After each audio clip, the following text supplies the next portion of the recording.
Good day. Our verse for today is in Matthew chapter 10 verse 14. And whosoever shall not receive you, nor hear your words, when ye depart out of the house or city, shake off the dust of your feet. Pakinggan po natin ang Tagalog.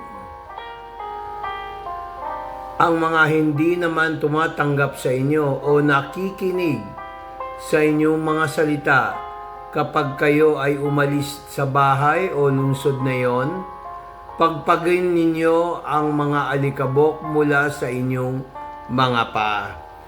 Marami pong mangangaral ngayon, minsan mga Kristiyano, akala nila ang verse 14 is a curse pag pinagpagan mo ng alikabok. Ang totoo niyan, it's not a curse. It's a protection. Kung papansin ninyo, there are two keywords na binanggit. I'm using the King James Version.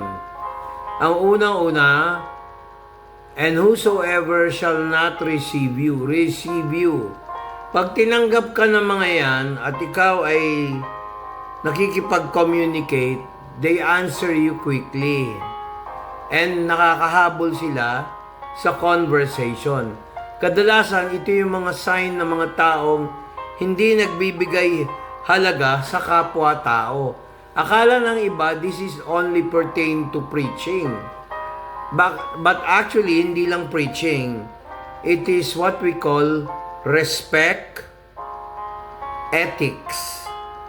So, when you say ethics, you compliment a person you talk with or having conversation, having the right communication. Take note of the two keywords, whosoever shall not receive you. Sign of a person who does not receive you, nor hear your words. They must be attentive to what you are saying. Otherwise, you are not important. Ngayon, anong dapat gawin? Huwag mo rin sila bigyan ng halaga. When you depart out of that house or city, shake off the dust of your feet. Ang ibig sabihin ng shake off the dust of your feet, huwag mo nang pag-aksayahan ng panahon. Kung meron ka sasakyan, nagpunta ka doon sa tao, hindi ka naman binigyan ng halaga, sayang lang yung gasolina mo, sayang lang yung sasakyan mo, na alikabukan. O kaya minsan, kumbaga sa taong walang sasakyan, naarawan ka na o kaya nag-aksaya ka ng oras, kahit sa Facebook, hindi niya binibigyan ng halaga yung mga pinopost mo, gusto niya siya lang ang center of attraction, hindi naman tayo nandito sa Facebook for self-glory. Ang purpose natin is to have friends. Pero kung ang purpose mo lang is to boast your religious accomplishment, your business accomplishments, huwag ka na lang mag-Facebook kasi parang ka-plastic ka na lang. Ang dapat ginagawa natin is for the glory of God. Whatever you accomplish in an organization, career, or vocation, you must be interested with other people. Kaya yung iba na-turn down din kasi ang tinitingnan lang nila, sila lang yung magaling.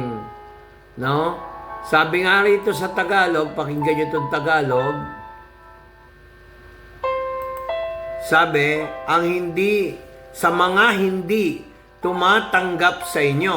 Take note, sabi ni Jesus yan ha, o nakikinig sa iyong mga salita. Halimbawa, nag-post ka, hindi naman niya pinapakinggan yung post mo na importante, wag mo na i-friend yun, unfriend mo na lang yun. Hindi naman kawalan. Kapag kayo ay umalis sa bahay, for example, yung bahay, church, o kaya negosyo, o kaya isang kumpanya, pagka hindi ka na binibigyan ng halaga sa isang kumpanya, o sa isang samahan, iwanan mo, hindi naman kawalan.